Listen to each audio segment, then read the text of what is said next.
Hey everybody, it is Sunday, August 27th, 2023, and my day is almost wrapping up. I have one more client to meet with, and then my Sunday is over. Time to rest. My inspiration for this morning's class was based on my own personal experience of not being able to let some thoughts simmer down in the mind. And they say that, in the practice of yoga, when we sit for meditation, we are learning to be still in the body, but be fully aware and awake in the mind, and to acknowledge the things that are spinning around so that we can understand where to breathe in life. And so this morning I read from a book that a girlfriend sent me, Comfortable with Uncertainty by Pema Chodron. And it is 108 teachings on cultivating fearlessness and compassion. When we have these thoughts that get underneath the skin, that we obsess over, that we can't let go of, sometimes we get labeled as neurotic, right? We're in a state of neurosis. And so she talks about this in her book and says, lesson number 79 is to practice the three difficulties. The three difficulties are acknowledging neurosis as neurosis, doing something different, and aspiring to continue practicing this way. Acknowledging that we were all churned up is the first and most difficult step. Without recognition that we're stuck, it's impossible to liberate ourselves from confusion. Doing something different is anything that interrupts our strong tendency to spin out. We can let the storyline go and connect with the underlying energy, do on-the-spot Tonglen, remember a slogan, or burst into song, anything that doesn't reinforce our crippling habits. The third difficult practice is to then remember that we need to keep doing the first two. Interrupting our destructive habits is awakening our heart, and awakening our heart is the work of a lifetime.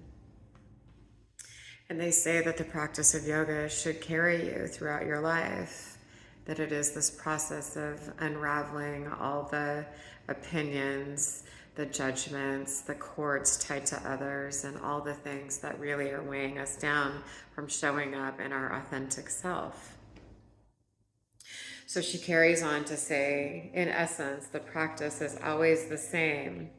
Instead of falling prey to a chain reaction of revenge or self-hatred, we gradually learn to catch the emotional reaction and drop the storylines.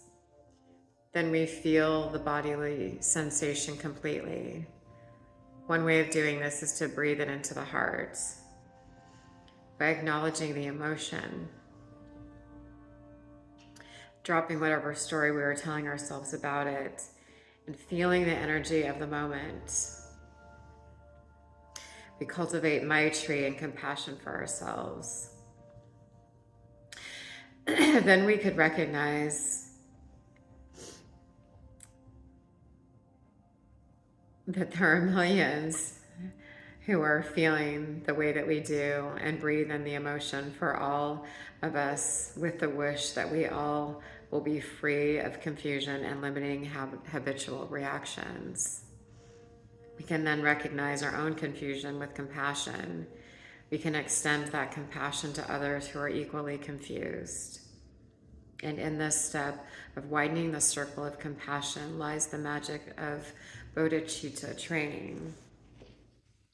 Bodhicitta is basically arriving back into our authentic state as we were born, free of opinions, free of judgments, free of negativity, free of thinking that we are more than what we are in this lifetime.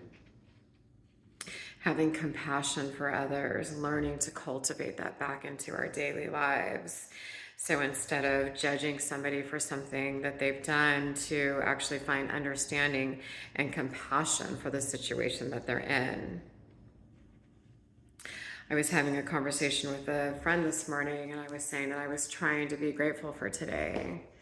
And he's like, how are you trying to be grateful? As if it's easy for everybody in the world to always be grateful. I wish it was. I wish it was. But that's where this neurosis takes over, and the thoughts that overcome within us fill us with greed and jealousy and resentment and discouragement and loss of hope and all of those things that pull us away from gratitude.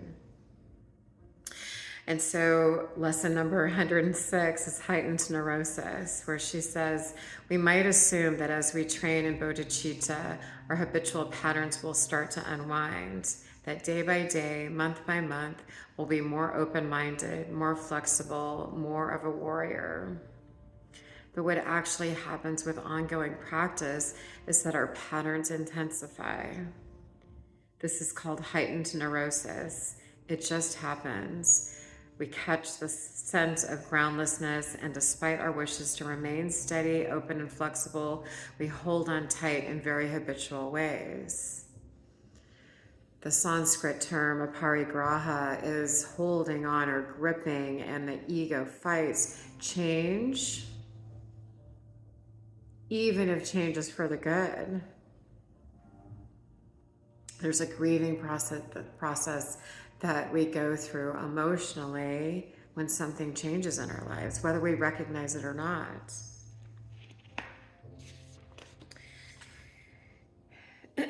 She says that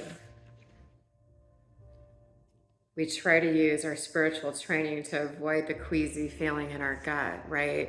We try to come up with all these spiritual principles that are supposed to just make us feel better.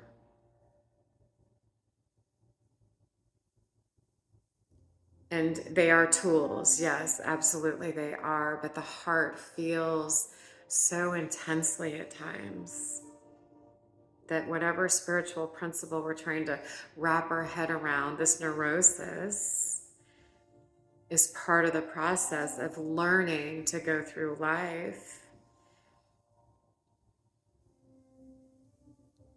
Heart open and heartbreaking at the same time.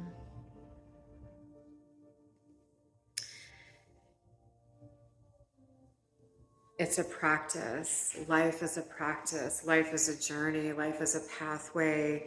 We're not in the driver's seat, even though we think we are.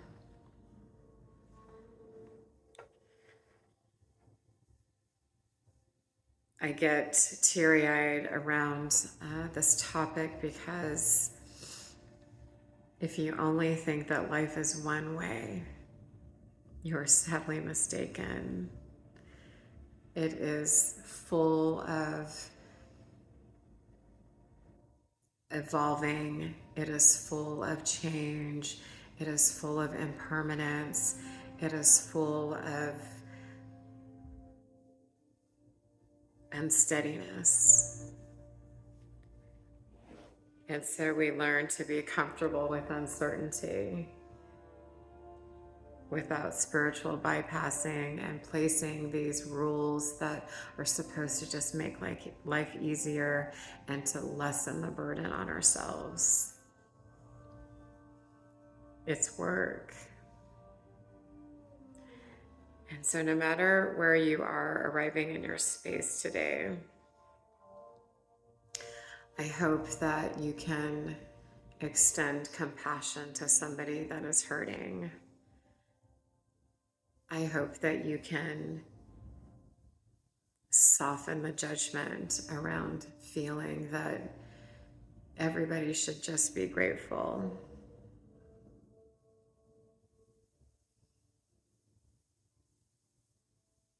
Meet yourself where you are. That's the best thing that you can do, is to say, this is where I'm at today. And I will find the fullness in the breath to make it through another. That's my spiritual message for the day. Thanks for letting me ramble. Thanks for letting me speak my truth. And have a beautiful Sunday night. Cheers.